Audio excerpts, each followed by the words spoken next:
Assalamualaikum warahmatullahi wabarakatuh.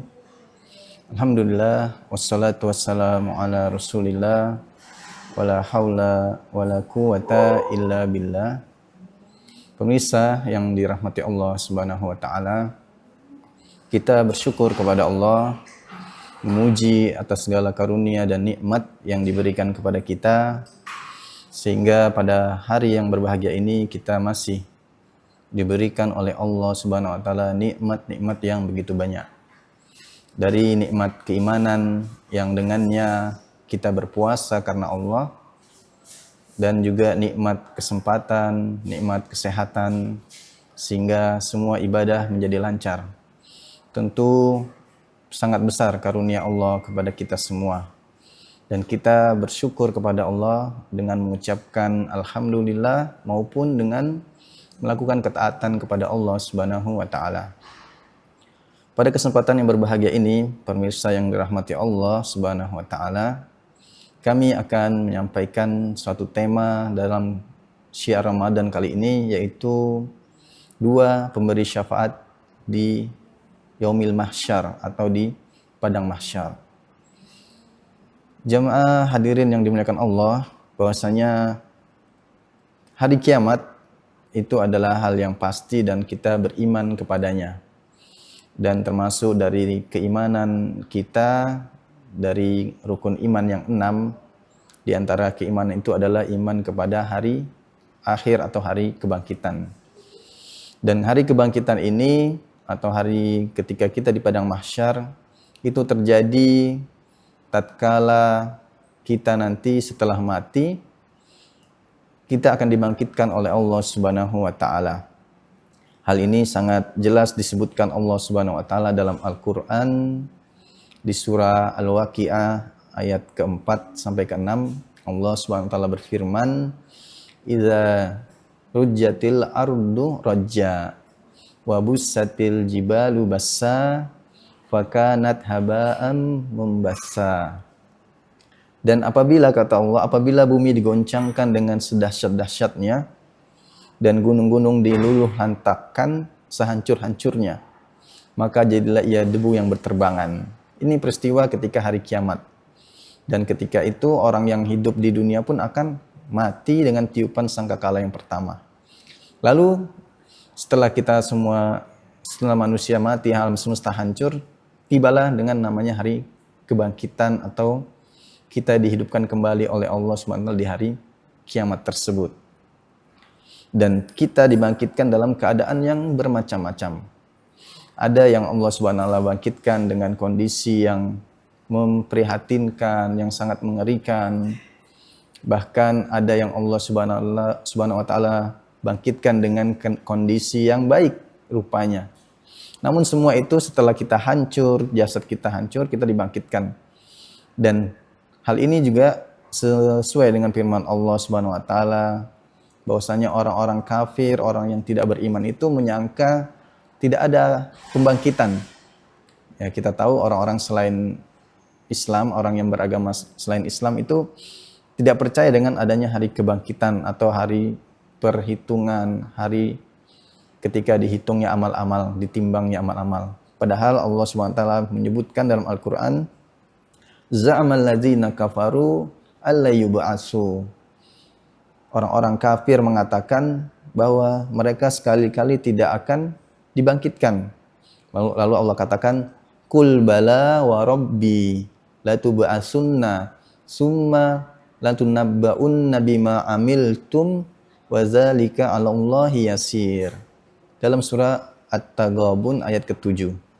Nah, Allah katakan orang-orang kafir menyangka dia tidak akan dibangkitkan pada hari kemudian.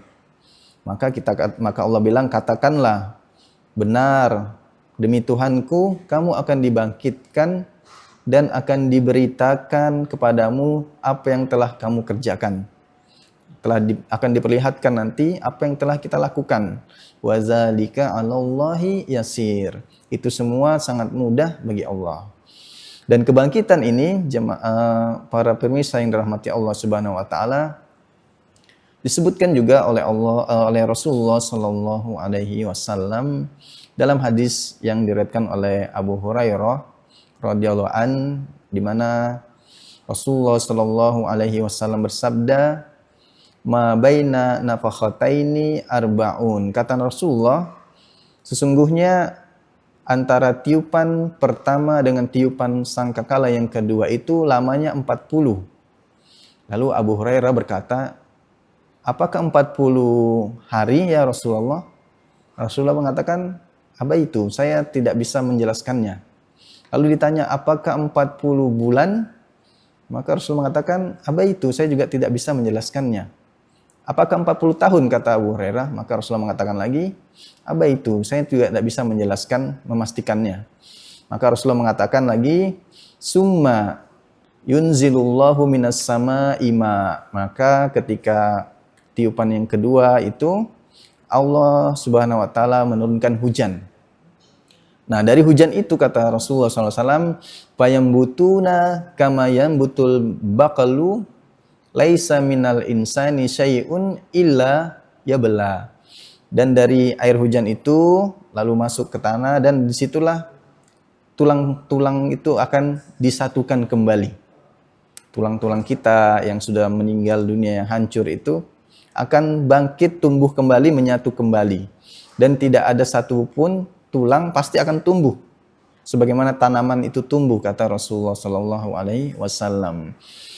Nah, ketika tulang-tulang kita hancur, kata Rasulullah, ada satu tulang yang tidak hancur, yaitu yang disebut illa azman wahid. Dan ada satu tulang yang tidak hancur dari manusia ini, yang dengan itu akan bersatu kembali menjadi utuh manusia, yaitu disebut azmu zanbi atau azmu zanabi. Disebut itu adalah tulang ekor. Dari tulang ekor inilah Allah Subhanahu wa taala menyatukan kembali tubuh-tubuh tulang-tulang dan menjadi manusia, dan keluarlah kita kemudian dari tanah, dan keluar sebagaimana tumbuhan itu, tunas itu keluar dari tanah. Itu peristiwa yang terjadi ketika antara tiupan yang pertama dengan tiupan kedua, lalu kita dibangkitkan oleh Allah Subhanahu wa taala untuk mempertanggungjawabkan apa yang telah kita lakukan. Dan ketika kita dibangkitkan oleh Allah Subhanahu wa taala, ada beberapa kondisi manusia ketika dibangkitkan di padang mahsyar. Dan ini sangat-sangat membuat kita takut, pemirsa yang dirahmati Allah.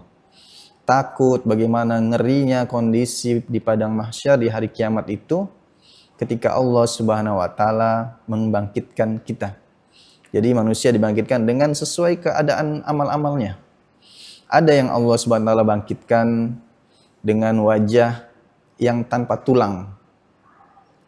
Siapa itu? Orang-orang yang dibangkitkan dari wajah yang tanpa tulang, kata Rasulullah sallallahu alaihi wasallam, "Mazalar rajulu yas'alun nasa hatta ya'ti yaumal qiyamah laisa fi wajhi muz'atul lahmin." Kata Nabi dalam hadis, kata Rasulullah SAW, kalau ada orang yang ketika di dunianya itu senantiasa minta-minta, kerjaannya meminta-minta di dunia, maka kata Rasulullah pada hari kiamat, ya'ti yaumal qiyamah laisa fi wajhi, tidak ada di wajahnya itu sedikit pun daging. Artinya dia bangkit dengan keadaan tengkoraknya. Ini kondisi dibangkitkan bagi orang-orang yang ketika di dunia itu hidupnya dengan meminta-minta, mengemis, padahal dia mampu atau dia sengaja. Nah, ini kondisi ketika dibangkitkannya manusia. Lalu ada juga manusia atau orang-orang yang dibangkitkan dengan keadaan tubuhnya sangat kecil. Siapa mereka? Rasulullah SAW menjelaskan bahwasanya dari hadis Amr bin Shu'aib meriwayatkan dari ayahandanya, dari kakeknya, mengatakan Rasulullah SAW bersabda, orang-orang yang sombong dikumpulkan pada hari kiamat seperti semut-semut kecil dalam bentuk manusia yang diliputi kehinaan dari segala arah. Lalu mereka digiring ke neraka jahanam dan diberi minuman dari perasan penduduk neraka. Dan disebutkan di situ mereka adalah yang ketika di dunia penuh dengan kesombongan. Nanti pada hari kemudian dibangkitkan di hari kiamat dalam keadaan tubuhnya kecil seperti semut. Menunjukkan apa yang dia lakukan di dunia itu bahwasanya kesombongan itu tidak baik untuk dirinya sebenarnya.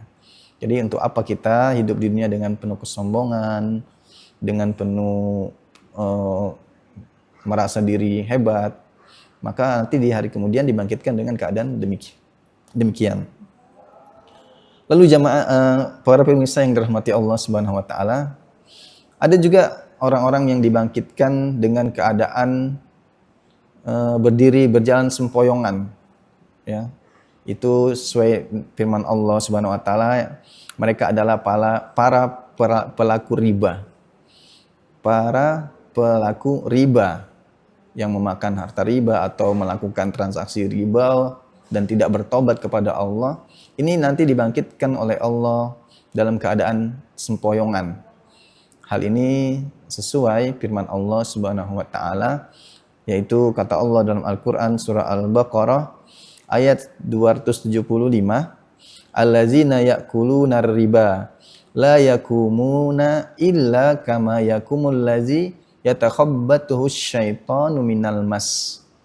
Kata Allah, orang-orang yang memakan riba tidak akan dapat berdiri melainkan seperti berdirinya orang-orang yang kemasukan setan karena gila.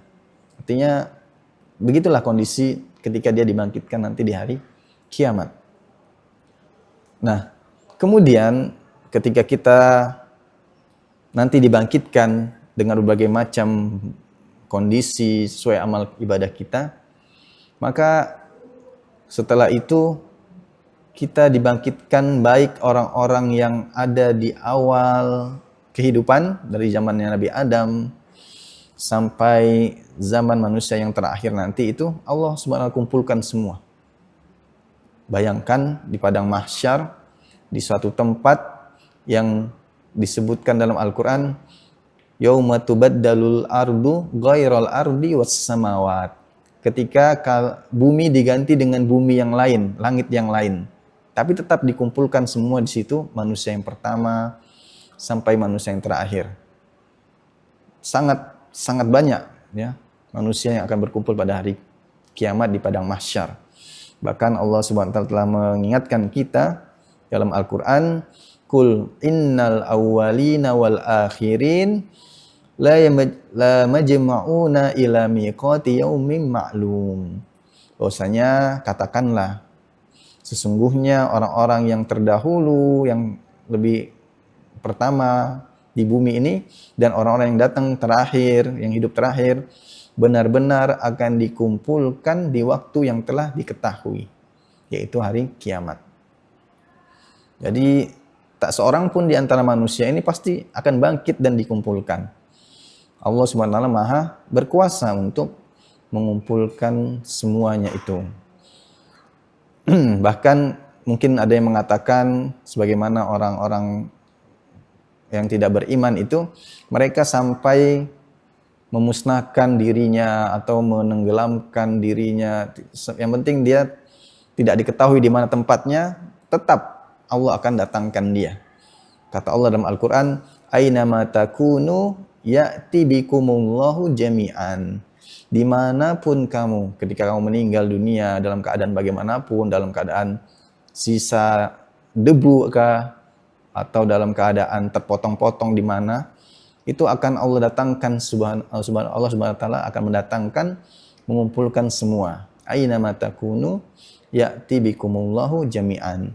Dimanapun kita atau dimanapun manusia itu nanti matinya, meninggalnya, keadaannya bagaimana, baik dia dikuburkan dan jasadnya hancur, atau yang tenggelam di laut, atau yang terbakar, akan bisa dibangkitkan oleh Allah dan dikumpulkan di padang mahsyar. Pemirsa yang dirahmati Allah Subhanahu wa taala. Nah, kemudian kita orang yang beriman tentunya juga dibangkitkan oleh Allah Subhanahu wa taala, dan kondisi kita berbeda-beda juga. Kata Rasulullah dalam hadisnya mengatakan, yuhsyarun nas yaumal qiyamah hufatan ghuratan ghurlan.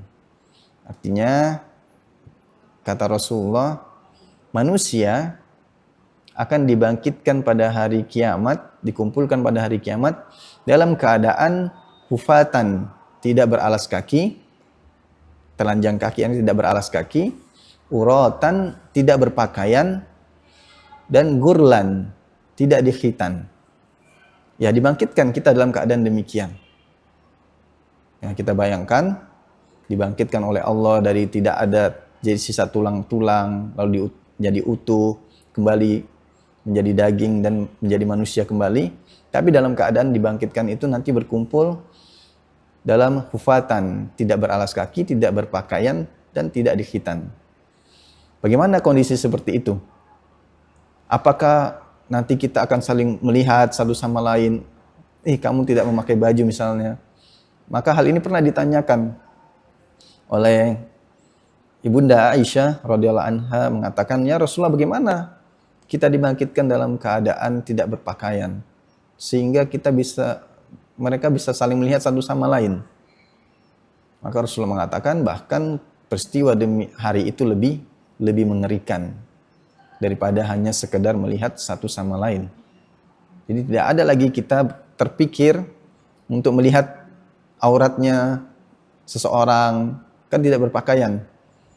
Mau melihat tidak sampai bisa berpikiran demikian karena dahsyatnya hari ketika itu. Dibangkitkan oleh Allah Subhanahu wa taala. Ketika sudah mati tiba-tiba dibangkitkan, dikumpulkan dalam keadaan demikian. Nah, walaupun demikian tidak berpakaian kita ketahui tadi, namun dalam hadis juga disebutkan setelah dibangkitkan dalam keadaan tidak berpakaian itu, manusia atau orang yang beriman nanti akan diberikan pakaian juga.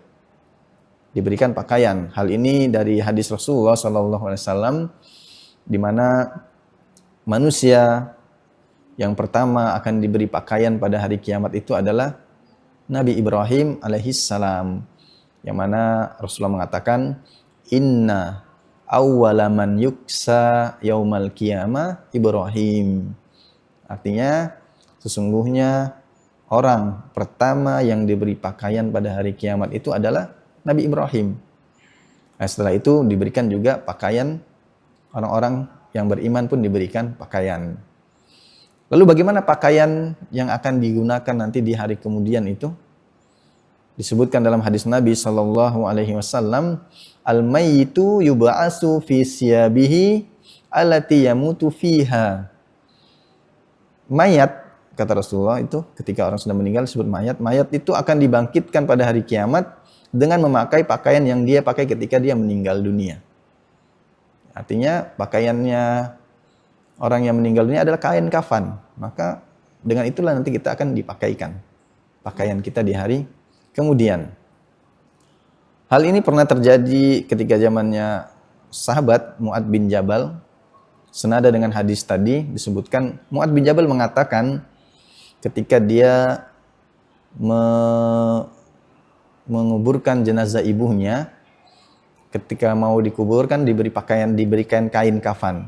Maka Mu'adz bin Jabal mengatakan kepada orang yang akan mengurus jenazah ibunya dengan mengatakan, "Berikanlah kepada ibuku kain kafan yang bagus, yang baru." Lalu beliau mengatakan, Mu'adz bin Jabal mengatakan, "Perbaguslah kain kafan kalian, sesungguhnya mereka akan dibangkitkan dengan memakai pakaian itu." Jadi pakaian kita ketika meninggal itulah yang akan kita pakai nanti di padang mahsyar. Sehingga Rasulullah mengatakan kalau orang yang meninggal dunia dengan sedang ihram, ya, sedang ihram lalu meninggal dunia, kata Rasulullah, yub'atsu, dia akan dibangkitkan dengan pada hari kiamat dengan pakaian ihramnya mulabbiyan. Kata Rasulullah, allazi yamutu wa huwa muhrimun, atau dia sedang ihram, orang yang meninggal dan dia sedang ihram, maka dikatakan Rasulullah, yub'atsu yaumal qiyamah mulabbiyan, dia akan dibangkitkan pada hari kiamat dengan bertalbiyah dan memakai pakaian yang dia pakai. Nah, ini pakaian yang kita akan gunakan nanti di hari kemudian.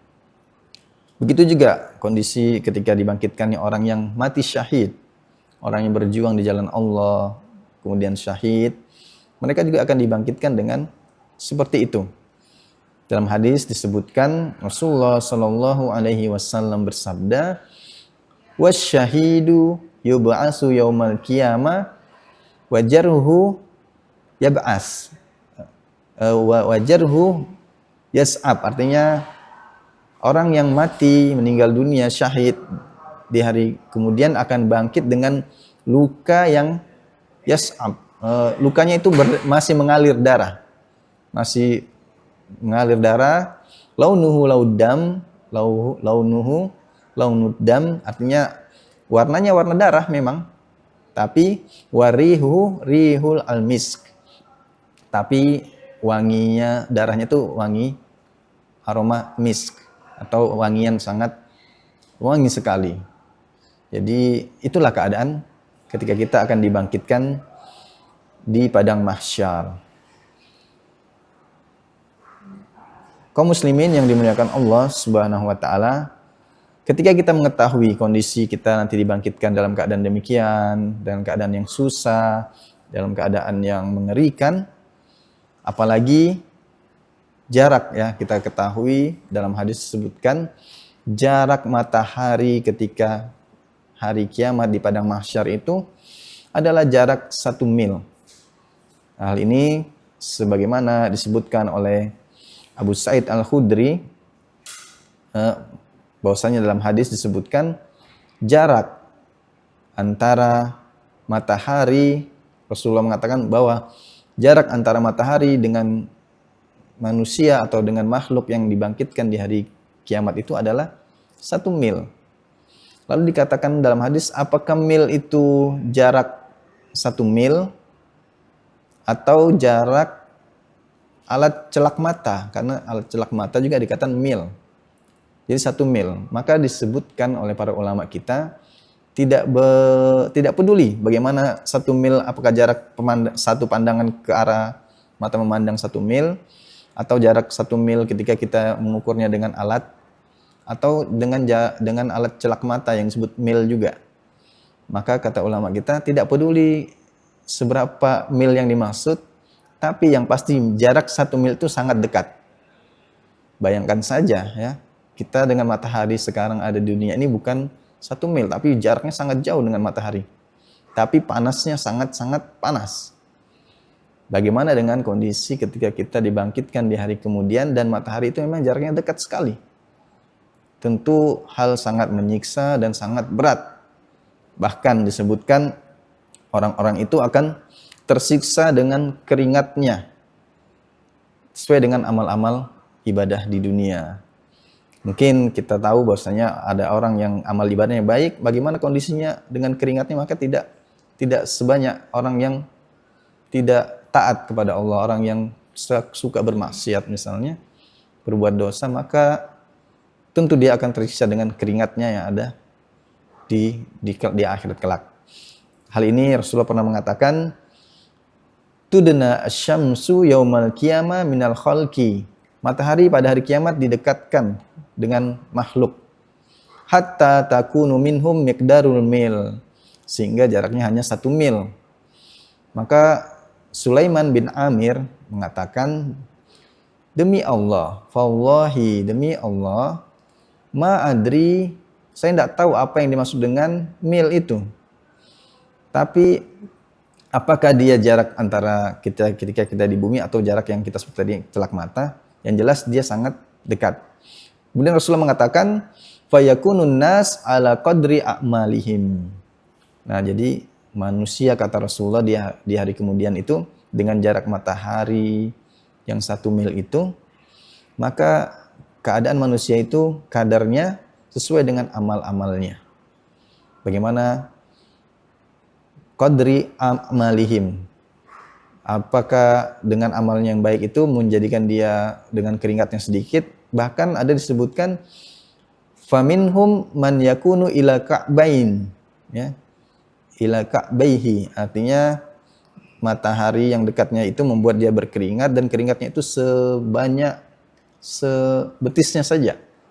Ada yang sekedar sampai di pinggangnya. Ada juga yang tersiksa, kata Rasulullah, sampai dengan hampir tenggelam, dan Rasulullah menunjukkan ke ke arah mulut Rasulullah. Artinya dia tenggelam dengan keringatnya itu. Inilah bagaimana dahsyatnya hari kiamat, bahkan keringatnya itu bisa menenggelamkan dia. Nah, ketika kita berdiri di hadapan Allah di hari kemudian sambil menunggu di padang mahsyar, itu berdiri terus menunggu. Disebutkan bahwasanya menunggunya itu bisa sampai 5.000 tahun atau 50 tahun. Bahkan ada yang menyebutkan dengan kadar tahun yang sangat banyak. Artinya berdiri terus menunggu hari dia dihitung amal-amalnya. Nah, bagaimana kondisi tersebut? Kita tentu tidak sanggup jika tidak bersiap dengan amal-amal kita di dunia. Nah, namun pada hari kemudian juga itu hari ketika di padang mahsyar, manusia akan datang kepada para nabi. Ada yang datang kepada Nabi Adam meminta syafaat. Ada yang datang kepada Nabi Nuh ketika Nabi Adam mengatakan saya tidak bisa. Saya tidak menemukan hari ketika Allah sangat murka kecuali hari ini. Dan sangat takut Nabi Adam ketika itu, maka bilang, pergilah ke Nabi Nuh. Nabi Nuh juga tidak bisa, lalu pergi ke Nabi Isa. Nabi Isa pun tidak bisa. Lalu pergilah ke Nabi Muhammad SAW dan diberikanlah syafaat oleh Nabi Muhammad SAW. Namun khusus untuk bulan Ramadan ada 2 syafaat sesuai tema kita hari ini. 2 pemberi syafaat di hari kemudian. Apa itu? Disebutkan Rasulullah SAW menyebutkan dalam hadis bahwasanya as-siyam wal Quran. Siam puasa dan Al-Quran itu akan memberikan syafaat pada hari kiamat nanti. Nah, bagaimana bisa? Ya, alhamdulillah kita yang berpuasa karena iman kepada Allah pada hari ini, maka jangan sia-siakan Ramadan ini, karena ada 2 pemberi syafaat yang bisa kita dapatkan di bulan Ramadan. Apa dia? Yaitu as-siyam wal Quran. Siyam artinya puasa. Puasa dan Al-Quran kata Rasulullah itu akan memberikan syafaat nanti pada hari kemudian. Ya, kata Rasulullah SAW, as-siyam wal Quran yashfa'ani yaumal qiyamah. Ya, yashfa'ani lil abdi yaumal qiyamah. Puasa dan Al-Quran itu akan memberikan syafaat kepada seorang hamba nanti di hari kiamat. Ketika kita sudah tadi saksikan, kita melihat atau kita membayangkan kondisi di padang mahsyar, lalu Allah SWT dengan rahmatnya ketika kita di dunia, kita orang yang beribadah, berpuasa, membaca Al-Quran. Nanti pada hari kiamat di padang mahsyar itu Al-Quran datang. Pertama adalah puasa datang. Puasa datang kepada seorang hamba. Lalu puasa mengatakan, kata Rasulullah, yakulus siyam, puasa akan mengatakan, ay Rob, wahai Rob, maksudnya ya Allah, karena Tuhan kita, Tuhan yang ada yaitu Allah SWT pada hari itu hanya Allah yang maha berkuasa. Tuhan-Tuhan selain Allah tidak akan ada. Bahkan disuruh, mana Tuhan-Tuhan selain Allah yang kalian sembah? Tidak ada yang muncul. Hanya Allah yang maha perkasa ketika hari itu. Lalu datanglah puasa. Ay Rob, ya Rob, mana'tuhu at-ta'am wasyahwat fin nahar. Aku telah menjadikan hamba ini menahan makan dan syahwatnya di siang hari. Puasa di siang hari di bulan Ramadan tentunya kan. Nah, maka pada hari kiamat puasa datang. Ay Rob, mana'tuhu ta'am wasyahwat. Saya telah menjadikan dia menahan makannya dan syahwatnya di bulan Ramadan. Maka kata puasa, fasyafi'ni, ya, maka izinkan aku memberikan syafaat, maksud kami memberikan syafaat kepada hamba ini. Lalu datang lagi Al-Quran. Maka Al-Quran mengatakan, ay Rob, mana'tuhun naum fil lail. Aku telah menjadikan dia tidak tidur, menghalangi dia tidur di malam hari, maka izinkan aku memberikan syafaat kepadanya. Nah, 2 ini Asyam yang kita lakukan, alhamdulillah, kita lakukan karena Allah, karena iman kita memanggil untuk melaksanakan ibadah puasa. Dan puasa yang kita lakukan adalah menahan makan, minum, dan syahwat. Jadi bukan hanya sekedar makan yang ditahan, minum saja, tapi syahwat juga. Kalau kita benar puasanya, menahan makan, minum, syahwat kita, maka pada hari kemudian puasa akan datang kepada Allah, memberikan syafaat kepada kita, dan meminta izin, ya Allah izinkan saya untuk memberikan syafaat kepada hamba ini. Lalu Al-Quran pun datang, subhanallah, Al-Quran datang, puasa datang. Dua pemberi syafaat di hari kiamat di padang mahsyar.